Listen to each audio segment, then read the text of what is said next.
21h passé d'une minute, il est temps de lancer le temps additionnel sur Téléclub consacré à la première partie de la 13e journée de Raiffeisen Super League. Il ne restait au coup d'envoi de cette journée que 6 matchs avant la pause hivernale. Et ce soir, on va s'attaquer à Saint-Gall, Sion et Thun Zurich en compagnie de Claude Gross. On va, Claude, immédiatement démarrer avec Saint-Gall, Sion parce qu'il y a beaucoup de choses à dire entre des Valaisans malades et des Saint-Gallois à qui tout sourit n'ont plus perdu depuis le 14 août et c'est eux forcément qui vont livrer le début de match que l'on pouvait attendre de leur part à domicile et qui sont passés tout proches de l'ouverture à la marque dès la première minute déjà et le ton était donné dans cette partie. Les Saint-Gallois vont de l'avant, les Sédunois sont en réaction. Oui, alors je pense que dans le plan de jeu, ils s'attendaient à un premier quart d'heure difficile. Je pense qu'ils se sont dit on va laisser passer l'orage et on verra par la suite. Ça s'est relativement bien passé puisqu'ils n'ont pas concédé de but, mais par contre ils ont souffert et ça a été très compliqué. Görtler qui a eu cette première occasion et qui va une nouvelle fois mettre Mitriouchkine à l'épreuve. Mitriouchkine à qui ce soir il n'y a pas grand-chose à reprocher. Là, il réalise un arrêt réflexe plutôt salvateur à ce moment-là de la partie. Le FC Sion qui va donc survivre à cette première demi-heure. On revoit l'intervention réflexe de Mitriouchkine. Le FC Sion va se montrer dangereux. La plus nette occasion de la première mi-temps, c'est sur coup franc que les Valaisans vont l'obtenir avec Anto Girgic dans le jeu très discret, mais toujours précieux sur balle arrêtée. 0-0. On pouvait espérer un peu mieux pour les Valaisans dans la deuxième partie. Il n'en sera rien. Ils vont complètement exploser avec cette première occasion pour Babic. Une nouvelle fois, Mitriouchkine qui retarde l'échéance. Oui, il a retardé l'échéance. Il était un peu livré à lui-même certaines fois. C'est vrai que si Saint-Gall a recommencé la deuxième mi-temps comme ils avaient commencé la première, ça on pouvait aussi s'y attendre. Arrive cette 56e minute qui vous fait enragé, Claude, parce que, selon vous, avec la vision de ce ralenti-là, Eaton est hors jeu et Eaton fait action de jeu. Pour vous, la VAR aurait dû intervenir? Oui, ça m'en fout, parce que j'entends partout dire que la VAR, il n'y a pas d'erreur, que ça amène un plus. Moi, j'en vois beaucoup. Il est clairement hors jeu. Même s'il ne ferait pas le geste de tacler pour essayer de toucher le ballon, rien que par sa course. Parce que sa course, pour tirer les coups francs comme ça, deuxième poteau, il faut les courses des attaquants au premier poteau, pour que le gardien soit bloqué, qu'il ne puisse pas anticiper le deuxième poteau. Donc rien que de par sa course, il vient gêner le gardien. Et il fait action de jeu, et il est clairement hors jeu. Donc de nouveau, je ne sais pas la VAR ce qu'ils ont été voir, puisque j'imagine qu'ils ont voulu contrôler s'il y avait hors jeu. Alors pour lui, s'il ne fait pas action de jeu, il n'y avait pas besoin de contrôler s'il y avait hors jeu. Mais là, on voit qu'il est hors jeu. Il fait sa course premier poteau qui empêche Mitriouchkine d'anticiper le deuxième. Et en plus, il tacle et il a deux doigts de la toucher en plus. Donc je ne comprends pas pourquoi on valide ce but. Vous me direz, sur l'ensemble du match, ça ne changera peut-être rien. Mais c'était le premier but. Et le premier but qui fait toujours mal et à mon avis, il devait être annulé. Et on va nous dire, ce n'était pas une erreur manifeste. Or, là, avec cette caméra, on le voit, il y a Cédric Eaton qui est devant. On peut voir une hésitation avec le mur. C'est peut-être là qu'on va se réfugier du côté de la SFL de Folketswil. On va se réfugier derrière quelque chose, ça j'en suis sûr, puisqu'on va nous dire que c'est la zone grise, qu'il ne fait pas action de jeu, alors que c'est totalement faux. Mais voilà, quand vous parlez souvent avec le corps arbitral, il voit une certaine chose. Et là, on dit souvent que les défenseurs et les attaquants ne sont pas toujours d'accord. Je suis persuadé que vous demandez à des défenseurs et des attaquants, vous diront oui, là, il y a hors-jeu. Après l'heure de jeu, le FC Saint-Gall va définitivement mettre fin aux espoirs du FC Sion. Et sur cette action, tout est résumé. Claude, frappe de Görtler. Et il n'y a aucun Valaisan qui suit. Par contre, il y a deux Saint-Gallois à la récupération de ce renvoi. Là, une nouvelle fois, Mitriouchkine joue les héros, mais les héros valeureux, mais qui ne servent à rien. Parce que regardez, on est spectateur, on est en réaction, alors que du côté de Saint-Gall, on va de l'avant. C'est exactement ça. Une équipe en action, une équipe en réaction. On voit la frappe partir, on se retourne. On espère le miracle de Mitriouchkine ou l'arrêt ou qu'elle passe à côté, mais on s'arrête. De peut-être anticiper, elle peut taper le poteau, revenir. Saint-Gall l'a fait et ils étaient tout seuls. Et en période estivale, eh bien, magnifique utilisation des piquets valaisans pour Ruiz, Babic et FT qui combinent bien. Une porte rouge et une lucarne. C'est 3-0. L'addition n'est même pas sévère, on a envie de dire, pour des Valaisans qui ont eu une dernière opportunité. Allez, on l'a prise pour faire croire que le FC Sion a tenté quelque chose dans cette deuxième période. C'est Song qui venait d'entrer en jeu, qui vient titiller Stojanovic, on l'a dit. 6 matchs, 1 point, 7 victoires en 8 matchs pour les Saint-Gallois. Claude, on va revenir sur une action qui résume à elle seule aussi le mal-être des Valaisans, parce qu'on a beau parler d'entraîneur, on a beau parler de système de jeu, si entre les deux oreilles l'attitude des joueurs ne répond pas présent, c'est difficile de gagner des matchs. Ça se passe en tout début de deuxième mi-temps. Il y a 0-0, les Valaisans attaquent à 5-6 même. Et là, sur ce ballon perdu par les Sédunois, c'est l'attitude du repli. Regardez-les, aucun joueur qui part en sprint, et ça vous révolte au plus haut point.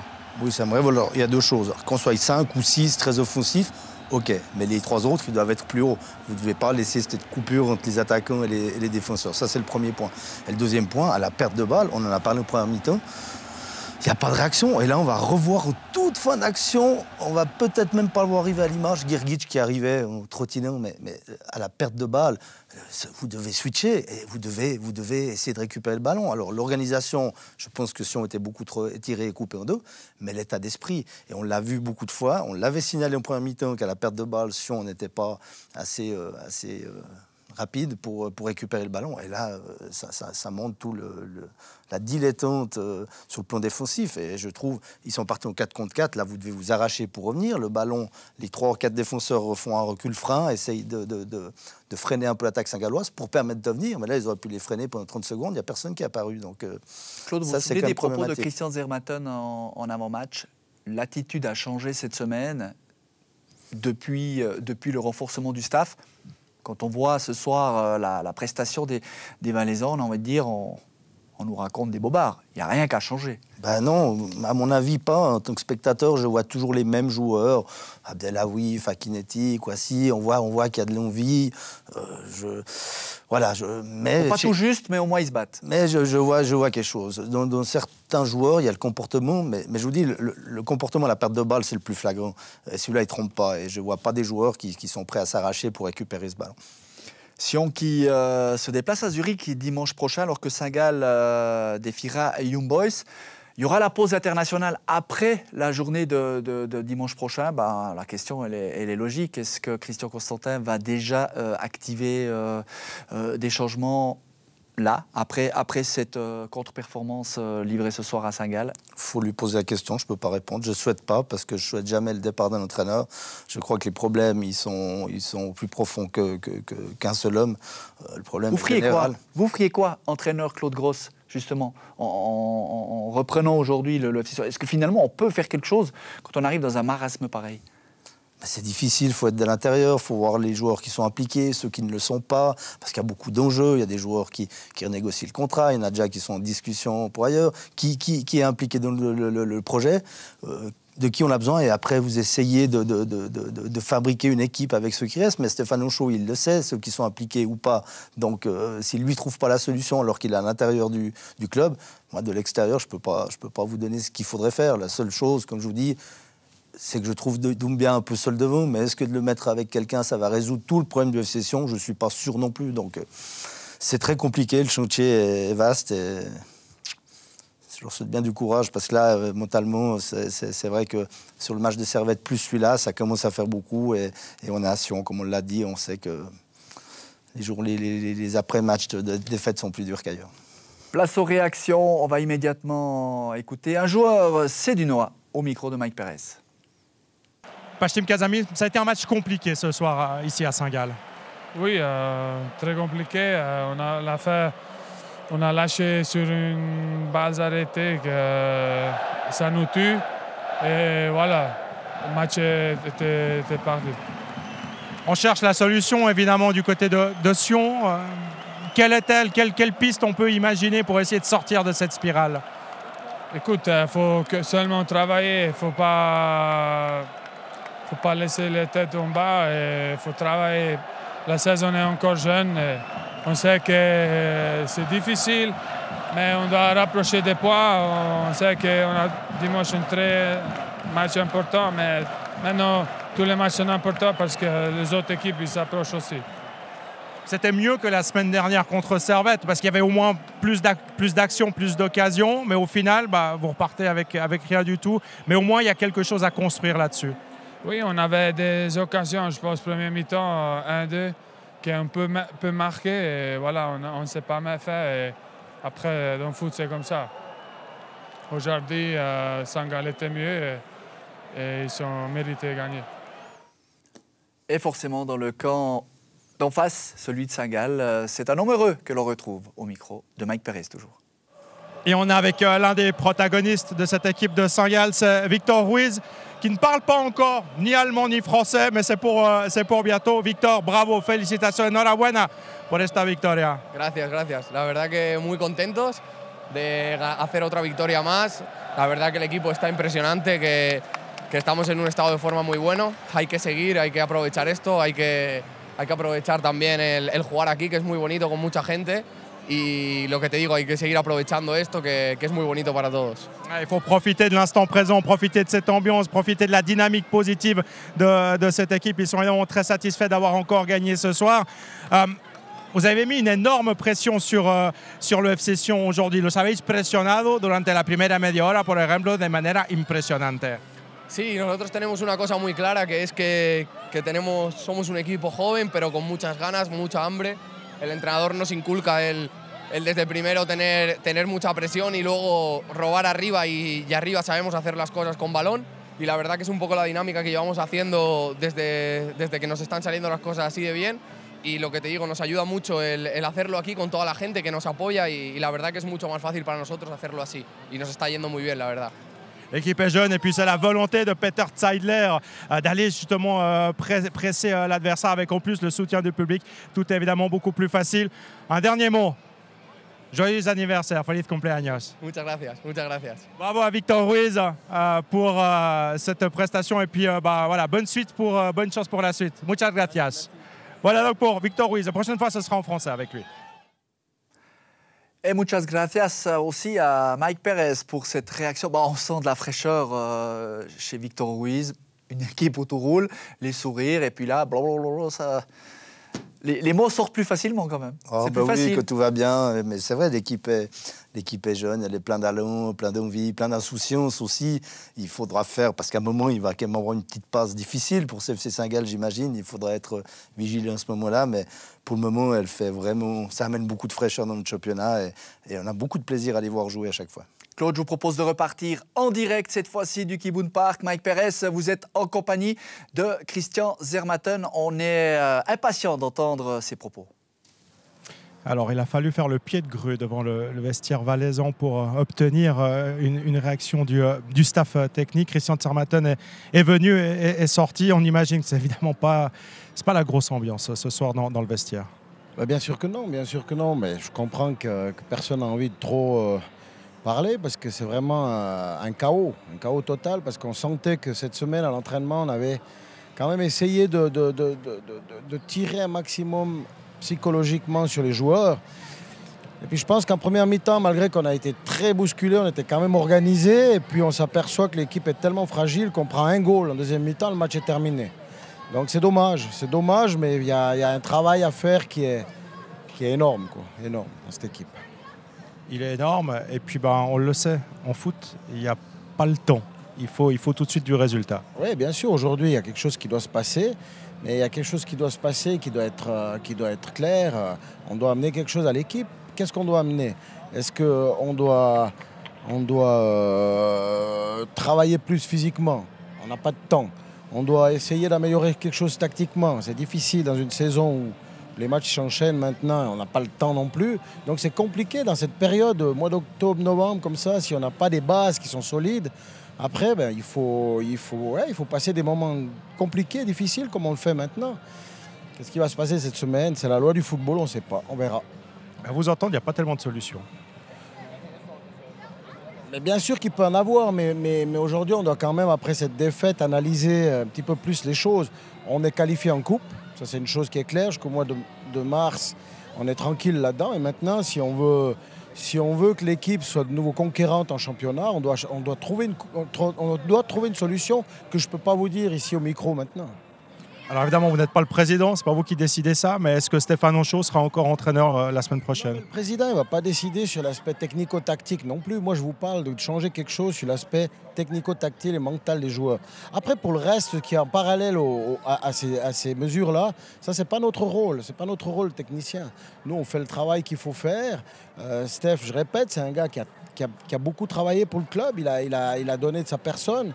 Puis aujourd'hui, c'est comme ça maintenant, il faut essayer de trouver des solutions avec lui pour qu'on puisse avancer. Eh bien, on souhaite que le FC Sion trouve rapidement effectivement la solution et à nouveau le chemin du succès. Bon retour en Valais. Merci. Voilà, il va être long quand même, je pense, ce retour jusqu'à Sion depuis Saint-Gall pour toute l'équipe. Qui alors, à l'image de quand elle a quitté la pelouse, on les a vus sortir les joueurs du vestiaire pour aller rejoindre le car. Là aussi, tête basse et le regard dans le vide.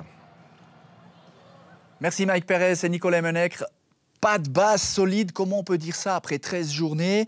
Et on le sait, dans le milieu du foot, c'est la loi. On verra ce qui se passe cette semaine. Oui, pas de base. Comment décrypter ces propos très très forts de Christian Zirmatten? Oui, pas de base solide. Il n'y a pas de base physique et pas de base tactique. Alors, qui est responsable de ça? Logiquement le staff complet, mais ouais, c'est des propos qui sont assez. Si on les prend tels qu'ils ont été dits, ils sont assez durs. Et on a senti quand même un Stéphane Henchoz résigné. On l'a eu beaucoup vu vivant dans sa zone technique ce soir.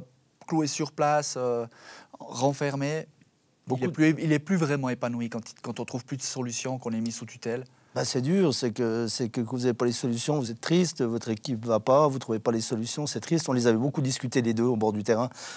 À l'intérieur du match, chercher même des solutions pour les changements, des réajustements tactiques. Ils ont beaucoup discuté. Ils cherchent, mais voilà. Quand tout fonctionne, vous faites le changement que vous voulez, ça fonctionne. Et quand ça ne marche pas, vous êtes très triste et très seul et c'est compliqué. Une autre équipe où ça ne fonctionne pas très bien, c'est le FC Thun, Lanterne Rouge, qui accueillait ce soir le FC Zurich. Et vous allez le voir avec les séquences que nous vous avons sélectionnées. Le FC Thun va perdre, mais le FC Thun, à part cette tentative de Kramer, sauvetage de Glarner et le but qui va suivre à la 40e minute, eh bien Thun a archi dominé cette rencontre. Imaginez, Claude, 26 tirs à 4 en faveur des Oberlandais, 9 tirs cadrés à 2 pour le FC Zurich. On vient de voir le premier, on va voir le deuxième et ça va suffire au bonheur des hommes de Ludovic Magnin qui vont donc s'imposer 1-0. Voilà, quand ça ne veut pas, ça ne veut pas. Mais là, on va le voir, le FC Thun va se créer en deuxième mi-temps d'énormes opportunités. Mais il y avait un homme ce soir qui était en feu, c'est le portier Brecher. Oui, les stats sont cruels pour Thun, effectivement. Quand vous avez autant de frappes cadrées, et vous tombez sur un Brecher qui était en feu. Avec la réduction de joueurs pour le FC Zurich, parce qu'on l'a vu en surimpression, Somme venait de se faire expulser. Et dès cet instant-là, le FC Thun va véritablement camper dans la surface de réparation de Brecher, qui la sauve devant Guelmi. Et regardez, ce n'est pas la même action. À 2 reprises, Rapp va quasi lever les bras de l'égalisation, mais là, Brecher, il réalise 2 parades exceptionnelles. Quel arrêt magnifique, là, tout en réflexe. Et il est tout prêt, Rapp, il est même pas au point de pénalty. C'est vraiment magnifique. Une sur la gauche, une sur la droite. Rapp qui n'aura pas trouvé le chemin des filets. Jos va également se faire avertir en fin de match pour les Thunnois. On va donc terminer à 10 contre 10. Regardez, là, cette fois-ci, c'est devant le portier zurichois que le rebond s'effectue, mais Brecher anticipe bien. Oui.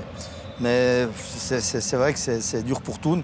Ils doivent travailler là-dessus parce qu'ils se sont créés beaucoup d'occasions, ce qui n'y avait pas les autres matchs. Donc, quand vous créez un nombre comme ça d'occasions, à un moment, ça va rentrer. Aujourd'hui, c'est tombé sur un Brecher qui était exceptionnel. Ils sont mal payés, mais je crois que sur ce qu'ils ont montré, ça doit leur donner un peu de courage pour la suite. Il en faudra parce que samedi prochain, Thun va à Xamax. 9e défaite donc pour Thun. Zurich qui enchaîne une 2e victoire. Réaction recueillie par Loïc Refait au sortir de cette partie. Benjamin Cololi, une victoire 1-0 ici à l'Ashtokorn Arena alors que le FC Zurich n'a que cadré que 3 frappes. À l'image de la victoire face à Bâle, vous avez retrouvé votre efficacité. Oui, c'est sûr, on a retrouvé notre efficacité. Et puis, je pense, mis à part ces trois tirs cadrés, on a eu beaucoup d'actions, notamment moi, une ou deux, où on peut mieux faire, où on peut mieux la donner, ou bien au moins essayer de finir par une frappe où au final ça finit par rien du tout. Et puis voilà, dans les statistiques c'est mauvais, mais dans le jeu c'était assez bien. Après on a eu un peu de la chance sur le moment où ils ont ramassé rouge. On a ramassé rouge. Et puis heureusement ça n'a pas duré longtemps parce qu'eux aussi ils ont pris un rouge. Donc vraiment un match difficile aujourd'hui. Vous avez su résister. Ludovic Magnin disait qu'il va falloir mettre de l'intensité, faire preuve d'un véritable esprit d'équipe, de la cohésion. Aujourd'hui, avec la victoire face à Bâle, le match nul face à Lugano, est-ce que le FC Zurich va mieux? Est-ce que le groupe vit mieux? Oui, bien sûr, je pense qu'il va mieux. On l'a prouvé aujourd'hui. Voilà, en coupe, c'était un peu une fausse note de notre part, mais sinon en championnat, je pense qu'on est sur le bon chemin. On fait pas mal de points ces temps. Donc voilà, aujourd'hui, on peut remercier aussi un grand Yannick Brecher qui nous a vraiment sauvés. Je pense que si aujourd'hui on a les 3 points, c'est notamment grâce à lui. Il est temps de faire un peu de comptabilité avec les 2 résultats de la soirée. Cette défaite du FC Sion à Saint-Gall 3-0, la victoire de Zurich en déplacement à Thun. Xamax se déplace à Bâle demain, Servette reçoit Young Boys. Et enfin, attention, la première de Jacobacci du côté de Lucerne, le FC Lugano qui se déplace en Suisse centrale. Conséquence au classement, eh bien, le FC Zurich passe devant le FC Sion qui perd un rang et se retrouve 5e et menacé par Lucerne qui joue demain. Servette est 7e et surtout Thun avec un match en plus qui reste à 4 unités du FC Lugano. En Challenge League, on a suivi d'un œil attentif la performance du Stade Lausanne face à Arros. Ça ne s'est pas bien passé du tout pour les hommes d'Andrea Binotto, qui peut-être émoussés par leur brillante prestation de milieu de semaine face à Bâle en coupe vont s'incliner. Faute de Tavares, transformation de Neumayer sur penalty. Neumayer qui va pousser les Lausannois à la faute à 10 minutes du terme pour le 2-0 final. 2-0 en faveur du FC Arros. Coup d'arrêt ou inquiétude pour vous, Claude Gross? Bon, cette semaine, c'est une grosse semaine. Vous allez à la Pontaise, vous recevez Bâle et vous recevez Arros. C'est costaud. S'il y a un petit peu moins bien, ça doit faire 4 matchs sans faire le moindre point, sauf erreur, ou 3 en tout cas. Il y a un petit coup de moins bien de stade, mais sur les qualités qu'ils ont montrées depuis le début de la saison, je ne suis pas inquiet, d'autant plus que Casso est bien largué. Mais attention, il y a 13 matchs, 14 points. On dit toujours qu'il faut un point par match pour s'en sortir. Ils sont encore dans le tir, mais il y a un petit coup de moins bien. Et c'est cette période du mois de novembre dont on a parlé. Si vous n'avez pas un gros effectif, il faudra gérer. Il faut être vigilant, mais je ne m'inquiète pas trop pour cette équipe. 3 matchs au programme de ce samedi soir. En voici les résultats, vous en connaissez déjà. Et les 2 autres. Victoire de Grasshopper face à Kriens 2-0. Match nul entre Schaffhouse et Winterthur. Lausanne se déplace sur la pelouse de la Lanterne Rouge. Chiasso demain à 14h30. Les conséquences au classement. Eh bien, Grasshopper passe devant Ville et revient à 2 longueurs du leader Lausanne. Le Stade Lausanne, lui, rétrograde et se retrouve dorénavant en 8e position. Mais Claude Gross nous a rassuré. Effectivement, Stade Lausanne a toujours 10 points d'avance sur le relégable Chiasso. Nous sommes début novembre. Qui dit début novembre dit sélection du but du mois d'octobre. C'est à vous de voter.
Voilà pour la sélection des buts inscrits au mois d'octobre. Notre prochain studio, eh bien, c'est dans quelques heures, le déplacement de Neuchâtel-Xamax du côté du Parc Saint-Jacques. On suivra forcément d'un œil attentif Servette qui accueille Young Boys. Les retrouvailles pour un certain Jean-Pierre Nsamé et le stade de la Praille. Merci Claude Grosse d'avoir passé ce samedi soir en notre compagnie. Avec plaisir. Merci à Roberto Domeniac et Régis Berisville, ainsi que les équipes techniques qui ont piloté cette soirée. Merci à vous pour votre fidélité. On vous dit à tout bientôt sur Téléclub. Bonne nuit. Salut.